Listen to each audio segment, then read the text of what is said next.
नमस्कार साथियों। आज की इस वीडियो में हम एसएससी सीचेसल जो एग्जाम आपका चल रहा है 2024 उससे संबंधित महत्वपूर्ण प्रश्नों को, जीके जीएस के महत्वपूर्ण प्रश्नों को देखेंगे।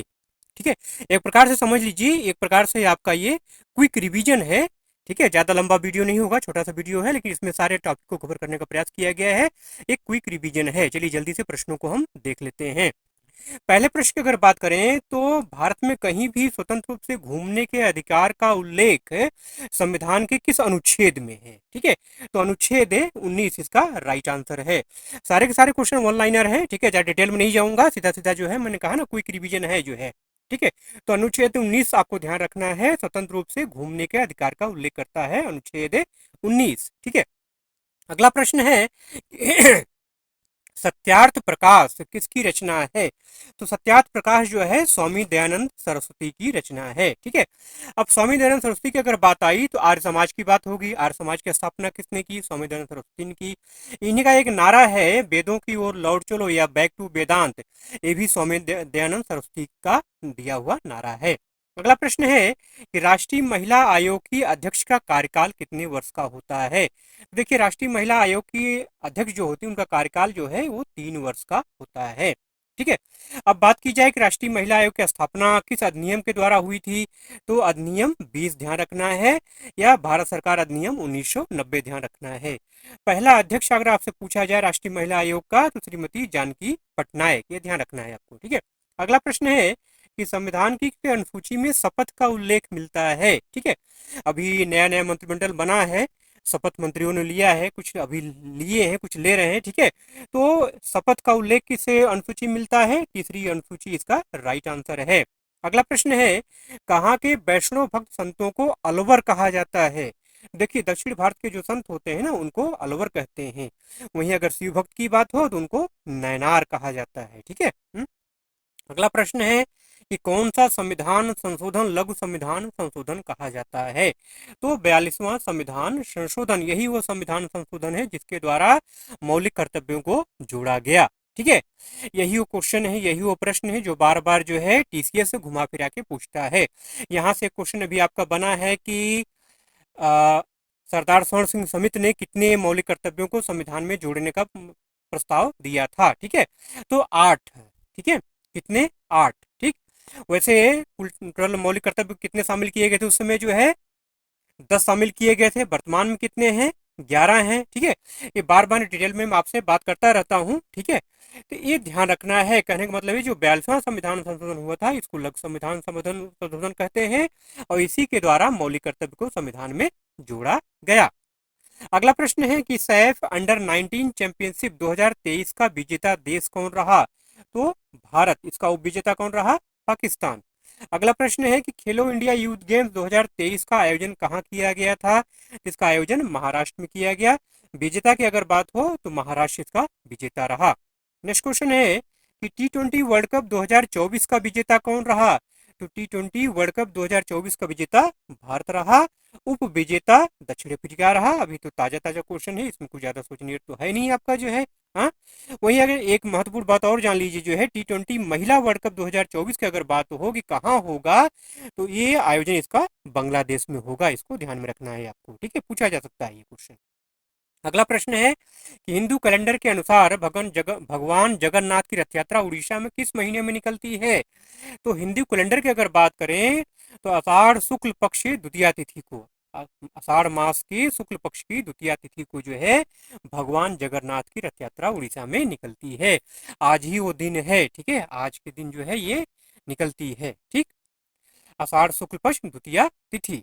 ठीक, आज 7 तारीख है ना, 7 तारीख को जो है ये रथ यात्रा भगवान की जगह वहां पे निकली है। ठीक है, अगला प्रश्न है कि खगोलीय दूरी नापने की इकाई क्या होती है? देखिए, सौर मंडल से क्वेश्चन निश्चित तौर पे एग्जाम में आएगा और आ रहा है। ठीक है, तो खगोलीय दूरी नापने की इकाई प्रकाश वर्ष या पार्सेक दोनों होती है, जो ऑप्शन में रहेगा उसको आप टिक करेंगे। ठीक है, वहीं अगर बात करें एक प्रकाश वर्ष की तो एक प्रकाश वर्ष में 9.46 गुणित 10⁻12 मीटर होता, किलोमीटर होता है। ठीक है, और पार्सेक जो है इससे बड़ी इकाई है। अगला प्रश्न है कि किस दिन अपसौर होता है, अपसौर का मतलब होता है सूर्य किस दिन नजदीक होता है। तो 4 जुलाई मेरे भाई ध्यान रखिएगा, ये क्वेश्चन आया नहीं, पूछा जा सकता है, ठीक है, क्योंकि जुलाई का महीना चल रहा है, क्वेश्चन पूछा जा सकता है, ठीक है। तो अपसौर 4 जुलाई को होता है, उपसौर 3 जनवरी को होता है, ठीक है। उपसौर मतलब सूर्य पृथ्वी से दूर चला जाता है, ठीक है। अगला प्रश्न है कि आंतरिक ग्रहों की संख्या कितनी है। आंतरिक ग्रह जो है 4 हैं, कौन कौन से? बुध, शुक्र, पृथ्वी और मंगल। इसके अलावा जितने भी ग्रह हैं वो सब क्या हैं? बाहरी ग्रह उनको कहा जाता है, ठीक है। तो आंतरिक ग्रह 4 हैं। अगला क्वेश्चन है कि भारत में सबसे ऊंचा गुरुत्वीय बांध कौन सा है। तो सबसे ऊंचा गुरुत्वीय बांध है भाखड़ा नागल बांध, ये विश्व का सबसे ऊंचा गुरुत्वीय बांध है, ठीक है, ये ध्यान रखना है आपको। अगला प्रश्न है निम्न में से कौन भारत का एक ज्वारी बंदरगाह है। बंदरगाह के ऊपर क्वेश्चन हर शिफ्ट में लगभग आ रहा है, मिलान करने के लिए आ रहा है। टोटल 13 बंदरगाह भारत में है, कौन किस जगह है इसको अच्छे से आपको देख लेना है, ठीक है। तो कांडला और मोरमुगांव बंदरगाह जो है ये ज्वारी बंदरगाह में आते हैं, ठीक है। अब इसमें एक चीज और ध्यान ध्यान देखना, ह्यूमन मेड बंदरगाह कौन से हैं, ज्वारी बंदरगाह कौन से हैं, पश्चिमी तट पे बंदरगाह कौन है, ठीक है। तो इस हिसाब से क्वेश्चन को अदल बदल के क्या करना है, आपको देख लेना है। टोटल जो 13, बहुत ज्यादा नहीं है लिस्ट, मात्र 13 बंदरगाह हैं, लेकिन उनको घुमा फिरा के आपको देख लेना है, ठीक है। अगला प्रश्न है कि भारतीय संविधान का भाग 9A किससे संबंधित है। तो भाग 9A जो है ये नगर पालिकाओं से संबंधित है, ठीक। अगला प्रश्न है मौलिक कर्तव्य। मौलिक कर्तव्य के बारे में बार बार मैं आपको बताता हूँ, ठीक है। मौलिक कर्तव्य संविधान के भाग 4 में सन्निहित है, अनुच्छेद 51A से इनका संबंध है, ठीक है। मौलिक कर्तव्यों का जो प्रावधान ये है ये रूस के संविधान मतलब सोवियत संघ से प्रेरित है, ठीक है, जिसको सोवियत संघ पहले कहा जाता था, ठीक है। अभी ऊपर हमने बात किया है 42वां संविधान संशोधन 1976 में हुआ था, सरदार स्वर्ण सिंह समिति की सिफारिश हुई थी, उसके आधार पर भाग 4A में क्या किया गया, मौलिक कर्तव्यों को शामिल किया गया था, ठीक है। लेकिन सरदार स्वर्ण सिंह समिति ने जो है केवल 8 मौलिक कर्तव्यों को ही सिफारिश किया था। 2 मौलिक कर्तव्य जो है इंदिरा गांधी सरकार ने, उसमें प्रधानमंत्री इंदिरा गांधी की सरकार थी, उन्होंने 2 मौलिक कर्तव्य और उसमें जोड़े, इस तरह से 10 मौलिक कर्तव्यों को उसमें जोड़ा गया, ठीक है। अब जो 86वां संविधान संशोधन हुआ 2002 में, इसके द्वारा एक और जोड़ा गया जिसको आप बोलते हैं शिक्षा का अधिकार, मतलब 6 से 14 वर्ष के जो बच्चे हैं उनको शिक्षा का अधिकार, अनिवार्य शिक्षा का अधिकार, ठीक है। तो सभी 11 जो मौलिक कर्तव्य हैं संविधान के अनुच्छेद 51 भाग 4 में सूचीबद्ध हैं। एक महत्वपूर्ण बात यह है कि जो डीपीएसपी होता है, डीपीएसपी की तरह जो मौलिक कर्तव्य क्या हैं, गैर न्यायिक हैं, ठीक। अब देखिए यहाँ पर पूरा मौलिक कर्तव्य को मैंने सूची लगा दी है, इसको आपको ध्यान में रखना है, क्रम वाइज ध्यान में रखना है। पहले नंबर पे क्या है, संविधान का पालन करें, उसके आदर्शों संस्थाओं राष्ट्रध्वज एवं राष्ट्रीय गान का आदर करें। दूसरा क्या है, स्वतंत्रता के लिए राष्ट्रीय आंदोलन को प्रेरित करने वाले उच्च आदर्शों को हृदय में संजोए रखें, उनका पालन करें। तीसरा क्या है, भारत की संप्रभुता एकता और अखंडता की रक्षा करता उसे अक्षुण्ण रखें। चौथा क्या है, देश की रक्षा करें और आह्वान किए जाने पर राष्ट्र की सेवा करें। अगला है भारत के सभी लोगों में समरसता और समान भ्रातृत्व की भावना का निर्माण करें, जो धर्म भाषा और प्रदेश या वर्ग आधारित सभी प्रकार के भेदभाव से परे हो। ऐसी प्रथाओं का त्याग करें जो स्त्रियों के सम्मान के विरुद्ध है, ठीक है। अगला है कि हमारी सामाजिक संस्कृति गौरवशाली परंपरा का महत्व समझें और उसका परिरक्षण करें। अगला है प्राकृतिक पर्यावरण जिसके अंतर्गत वन, झील, नदी और वन्यजीव आते हैं की रक्षा और संवर्धन करते हैं, प्राणी मात्र के लिए दया भाव रखें। वैज्ञानिक दृष्टिकोण से मानववाद और ज्ञानार्जन तथा सुधार की भावना का विकास करें। सार्वजनिक संपत्ति को सुरक्षित रखें और हिंसा से दूर रहें।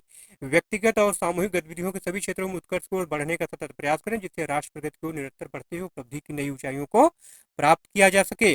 और 11वां सबसे मोस्ट इंपॉर्टेंट जो बार बार पूछा जाता है, 6 से 14 वर्ष की आयु के बीच के अपने बच्चों को शिक्षा के अवसर प्रदान करना, ठीक है। तो ये आपको ध्यान में रखना है। इसके अलावा मौलिक अधिकार जो हैं, ठीक है, उनको आपको ध्यान में रखना है, ठीक है। मौलिक अधिकार के बारे में पिछले वीडियो मैंने डिटेल पूरा बात किया था, यहाँ बात करूंगा तो बहुत लंबा हो जाएगा, उसको आप देख लीजिएगा, ठीक है। अब बात करते हैं कि नई जलोढ़ मिट्टी को क्या कहते हैं, उसको कहते हैं खादर। बांगर के बारे में क्वेश्चन आपसे आ चुका है, खादर और भांगर, ठीक है। तो भांगर या बांगर जो है क्वेश्चन पूछा जा चुका है, आया था पिछले दिनों, अभी जो है खादर नहीं पूछा गया है, पूछा जा सकता है। तो नई जलोढ़ मिट्टी जो होती है उसको खादर बोलते हैं, और पुरानी जो मिट्टी होती है उसको क्या बोलते हैं, भांगर बोलते हैं या बांगर बोलते हैं, ठीक है। अगला प्रश्न जो है, अरुणाचल प्रदेश के मुख्यमंत्री कौन है। देखिए मुख्यमंत्री और राज्यपाल से क्वेश्चन निश्चित तौर पे आ रहा है, पूछा जा रहा है हर ट्रिप में, इसको ध्यान रखना है आपको, ठीक है। तो अरुणाचल प्रदेश के मुख्यमंत्री कौन है भैया, पेमा खांडू हैं। छत्तीसगढ़ के मुख्यमंत्री कौन है, विष्णु साय हैं, आदिवासी मुख्यमंत्री हैं, ध्यान रखिएगा ये, ठीक है।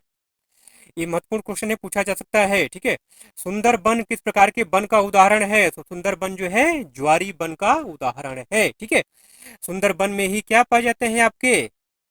बाघ पाए जाते हैं। ठीक है, हाँ, कौन से बाघ पाए जाते हैं? कमेंट करके जरा बताइएगा। केवल जो सुंदरबन में ही पाए जाते हैं। ठीक है। और सबसे बड़ा डेल्टा यहीं पर है। ठीक है, ये सारी बातें आपको ध्यान में रखनी है। ब्रिटेन का नया प्रधानमंत्री कौन है? करंट अफेयर्स का क्वेश्चन ही मैंने लगा दिया है, यहाँ पर पूछा जा सकता है। ठीक है, क्योंकि ताजा क्वेश्चन है। तो ब्रिटेन के जो नए प्रधानमंत्री बने हैं वो कीर स्टारमर बने हैं। 98वें प्रधानमंत्री हैं ये, और इनका संबंध किस पार्टी से है? लेबर पार्टी से है।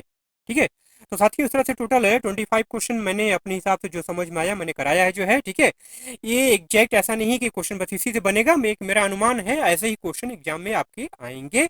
इनको भी देख लीजिए और साथ साथ अपनी तैयारी को और मजबूत करिए, इसी आधार पर करिए। कहने का मतलब है मेरा, इसी आधार पर करिए जो है। सौरमंडल देख लीजिए, मुख्यमंत्री राज्यपाल देख लीजिए, मौलिक अधिकार देख लीजिए, मौलिक कर्तव्य को देख लीजिए। ठीक है, इसी आधार पर, इसी पैटर्न पर आपको क्वेश्चन तैयार करने हैं और देखने हैं। ठीक है, वीडियो अगर अच्छा लगा हो तो जाते जाते एक लाइक जरूर कर दीजिएगा। चलिए मिलते हैं अगले वीडियो में ऐसे ही कंटेंट के साथ, एनालिसिस के साथ। तब तक के लिए जय हिंद।